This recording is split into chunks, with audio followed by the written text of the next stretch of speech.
Good morning. Thank you, Apostle Green, Aunt Dee Dee, and all the Reverend clergy that are here with us this morning. Thank you to all the uniformed members of the Minneapolis Police Department who made it out here, and to the members who stood watch alongside Jamal for almost 3 weeks now, constantly. Thank you to our brothers from the Connecticut State Police, who the same day we lost Jamal, they lost one of their own in the line of duty. And thank you, of course, to New Haven for your hospitality to all of us. And just like last Wednesday, here we find ourselves again in Connecticut with mourning bands on our shields, mourning the loss of another police officer too soon. And of course, it is always too soon for that. I've said this since the day Jamal died, and I will say this every day as long as I live. Jamal Mitchell represented all that is good about the men and women in the Minneapolis Police Department and the men and women who serve in the policing profession.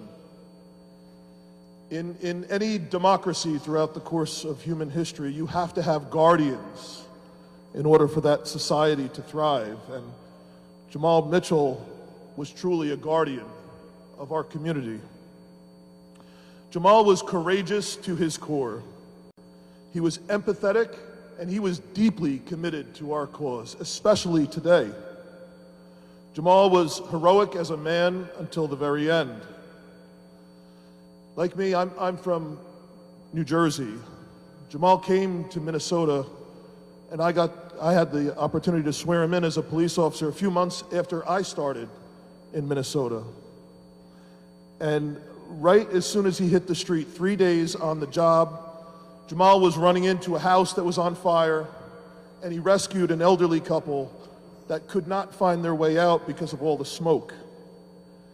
And that courageous act earned him the department's life-saving award. And it just shows that the type of person that he is. He told folks, "This is what I got into law enforcement for."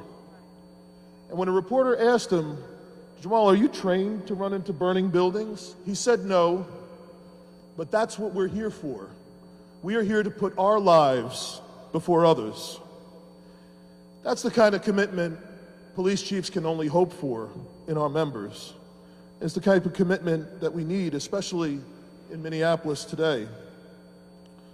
A year later, Jamal's commitment, his dedication, was on full display yet again on what turned out to be an unspeakably tragic day. But this time, Jamal's actions and his ethos cost him his very life. While what happened is just beyond comprehension, we know as people of faith that Jamal was in Minneapolis on purpose. He was wearing one of these blue shirts on purpose. It was all a part, even this was all a part of God's plan, as painful and as incomprehensible as that is. The calling to be a police officer is similar to the calling of every Christian. We are here to serve with love and with compassion. And Jamal was doing that when he stepped out of that black and white police car on May 30th and went up to somebody that he thought was in need of aid. And for his unequivocally heroic actions that day, Jamal was awarded the department's highest honors, the Medal of Honor and the department's Purple Heart Medal.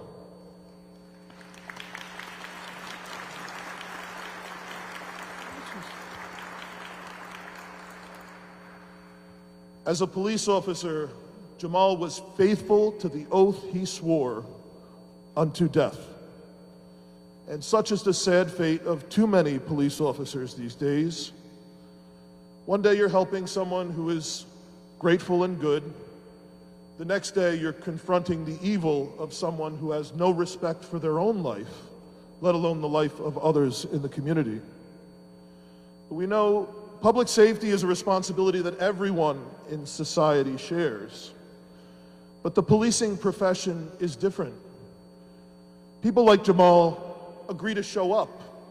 And at a time when so many people want to work from home, Jamal agreed to go work nights and weekends. Jamal agreed to leave his children behind on holidays. Jamal agreed that missing holidays and birthdays were worth it for a higher purpose, putting his very life on the line to keep innocent people safe. And while it's true we know from the man Jamal was exceptional. He is not the exception of people in this profession. Jamal represents the vast majority of our police, men and women who live a life of purpose in what is still a very noble profession. They live a life of calling. When something like this happens, we often ask, how is it that we always seem to lose the good ones? I was asked that myself. It's so obvious, but it never dawns to people. Just perhaps, could it be that the vast majority of men and women in this profession are the good ones? When you agree to live a life where you kiss your loved ones goodbye, you kiss your children goodbye, every night you go out, you put this uniform on, you put that shield on your chest, you just never know. You never know if that goodbye will be your last. Every time you answer the next radio call, every time you answer the next 911 call for help, every time you get out of that black and white car, you just never know. But we do know is there are just too many of these memorial services as of late. Like Jamal, the policing profession has been ambushed by a proliferation of attacks on law enforcement, and that's especially true in Minnesota, in our part of the country, where we've lost 11 members in the last year. But when I reflect on this disturbing trend, I can't help but think how we as a society have become too accepting of what is just a very negative narrative that paints all men and women, all diverse men and women in this profession with too broad a brush. And we have to realize that words have meaning, and that we can become more and more narrow-minded, more ignorant from reality of who our men and women are when we do that. Over the past few years, the diverse group of men and women who have remained in policing or who, like Jamal, chose to come to one of the hardest jobs there is in policing after 2020 have too often been maligned by those who do not know them personally or do not have a concept of what they are willing to do on behalf of others. The tragic death of Jamal should remind everyone that words have immense power and even larger consequences. But despite Jamal's murder, despite all of us being in mourning, police officers in Minneapolis and all across our country continue to answer the call. They continue to follow Jamal's shining example of what it means to be in this profession. Because Jamal is a man and a police officer who rose to every challenge. He was the go-to guy in his squad when his sergeant needed someone to come in early or to stay late. He was respectful. He had a friendly demeanor and absolutely excellent interpersonal skills. Because of who he was, his upbringing in the church, his family life here in New Haven, Jamal was very intentional about being a role model to our young people. That's what he did in Minnesota, and to countless others. And I've said this before, I'll continue to say it. It is not how Jamal died that made him a hero, it's how he lived his life. I wish y'all in New Haven could have seen the, yes.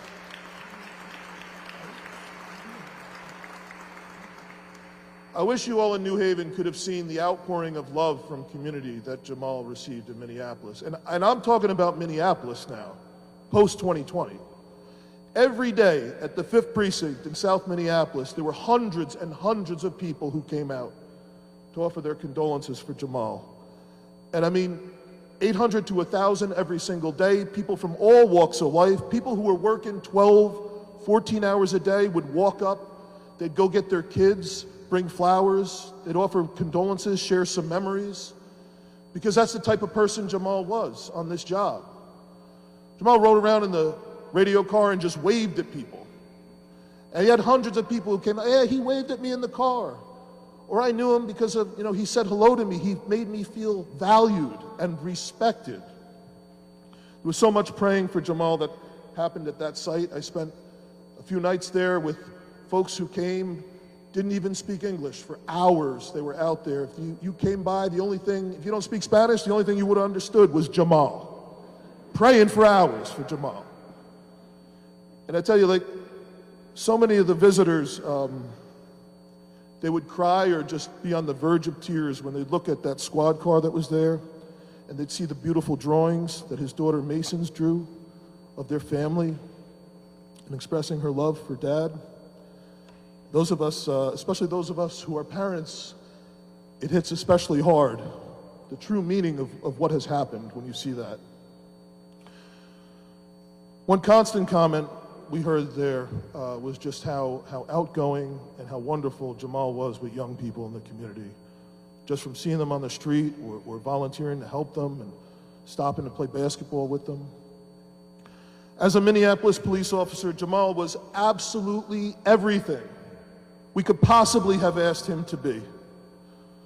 To Miss Janet and Dennis, to Tori, Cohen, Jalen, Caden, and Mason, Jamal's auntie here, his siblings, and all his extended family here in New Haven, on behalf of the city of Minneapolis and the Minneapolis Police Department, thank you so much for sharing Jamal with us, as brief as it was. He will live on with us forever, and we will never forget. Farewell, Minneapolis Police Officer Jamal Mitchell, number 4819. We have the watch from here. We love you, we miss you, and we will honor your legacy forever. We pray that God will watch over your family, and may God bless the Minneapolis Police Department.